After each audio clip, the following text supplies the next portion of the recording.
you're very welcome back to the show. Now, just having celebrated St. Valentine's Day, it made us wonder about all the old romantic customs that we had in the past a long time ago. Yeah, love in the ancient times. So we have nobody better to take us through that romantic romp and love, marriage, divorce in ancient Ireland than our folklorist Shane Lahan.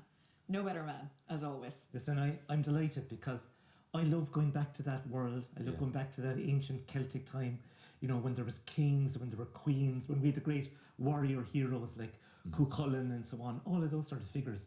And I was looking for love, I know you wanted an expert on love now, so here I am. Here you are. But, the things that we consider maybe in love, kind of in a relationship, kind of respect or being fidelity, monogamy and so on. None of those things actually exist in the tales of ancient Ireland. If anything, this was a patriarchal, heroic society, male-dominated with these warriors and so on. Nothing's changed, really. In fact, what's funny, Maura, is that if anyone fell in love in the past, it was looked at as a kind of a sickness. In fact, there was a word, sergliga, is the old Irish word for a wasting sickness. Men often fell in love with a kind of a vision, in a dream, and they'd kind of stop eating and feasting, and their buddies would go off to try and find this other woman.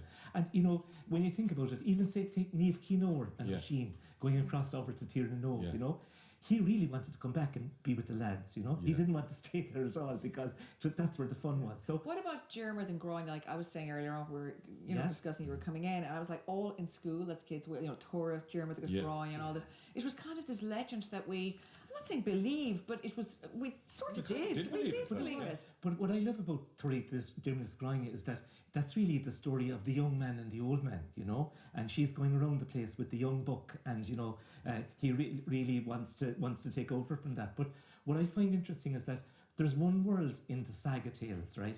But there's another world because we happen to have fantastic, what we would call the Brehon legal tracts, the Brehon laws. And this is real stuff. Real stuff then. And written around the year 700, if you think, right? So 6th, 7th, 8th century, that kind of period. And we have the Coin Law of the law of couples, okay? And we might think of marriage as a kind of a union and so on that's there. But we had a whole variety of different marriages. Yeah. So what happened really is that you had three major types of marriage, okay? Lánbhas Cóteannachar, Lánbhas Feirteannachar, and Lánbhas Banteannachar. The marriage of equal contribution, where both parties brought money to the marriage. The marriage of man contribution, when he brought everything and the woman brought nothing at all. Or the marriage of woman contribution, where the woman kind of gains power and control over the man by bringing the wealth into the marriage. So it was all down to wealth. It was all down to money. Oh, absolutely. And what was really interesting was is that in the great Táin Bó Cúailnge, or great Celtic epic, it's Maeve, Queen Maeve, who we all think about and so on. They're in bed, herself and Alan, and she says, "Aren't you the lucky guy to have married me?" Why so? This is Louis Le Brockett. This is the gorgeous image of the pillow talk, as it's called. And they're discussing their marriage contract. And he says, "I brought this." She says, "I brought this." And in the end, she's lacking a bull, of course. He has Finnbhennach, the great white bull. She needs to go away and get the Down Cooling. So much of the literature and much of the stuff was concerned with all these different types of marriages. But there were other types of marriages, lads, which there are 9 different types. Okay, so what happened is that this was a time of polygamy, where a man could have more than one wife. So you had the Kate Winter, as she was called, the main wife, okay? She was in the Ringfort, and he could go off to the Ringfort down the road, and he could take up with another lassie down there. No problem. No problem whatsoever, okay? And she'd be the next one, right? And if they had a child together, okay, the status would go to him and so on. He could come back, so he could have 2 things going on. Sometimes what would happen is he'd bring her back. I think this is a recipe for disaster, with him, right, into the Ringfort, and he'd have the 2 wives together at the same time. No, that was, and you're not living at all. Even with those 2 wives, he could be going off again to another spot. What time are we talking about here now? So we're talking here. The best of times, it sounds like. But the Coin Law of is written in the 8th century, around the year 700. My God. Later, and these were the laws that were there. So there was a whole pile of different marriages, And these were all proper laws of that time. Proper laws. There was one great one, which I think is very, very funny. There was the marriage of fools I'd say a lot of us, myself included, I was one of those ones, right? Right? But the marriage of fools, if you put two kind of Amadans together, right, and they had a child, the person who put them together would have the responsibility for the child. But there was each level of society is reflected in the laws that are there. My God, and these are real laws. Oh no, these are there. These are the legal checks that are there. But this sounds all like that. I'm sorry, I have to pipe up here because it's all for kind of the man now, right? What about the Brehon laws towards women where they could get a divorce and get rid of the car? So there's a whole long list, and I had to write them down.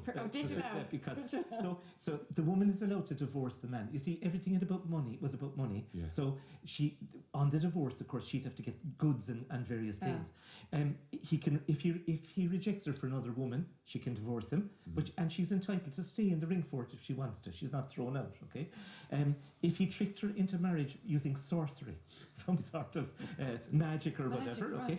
If he defamed her or spread false stories about her, satire and so on, if he was bragging to the lads about the marriage bed, whatever was going on at the marriage bed, that was a right to divorce as well. But she could also divorce him if he grew too fat. I love this one. Yeah, and if he grew too fat and portly, and in particular, the law tells us that if they couldn't make love because he was too fat. If he was too fat, that was a legal I standing think that is brilliant. for that. If he turned out to be gay, she could divorce him as well. Okay, and if he turned out to be a churchman or a cleric. And at that time, you could get married if you were a churchman, but if he was given too much over to the religious life and so on, that was enough for her. Him as well. If he went off on pilgrimage, if he went off to settle a score with someone else, It was balanced. The Brehon laws were quite good, weren't they? Balanced. They're really extensive. No, to balance it out, the men could divorce the women as well. Okay, and in particular, I love this. If she was prone to persistent thieving around the house, stealing things, he said that's enough. If she didn't keep a good household, okay, if she didn't that'd be Slonigan. I'd be out in a day.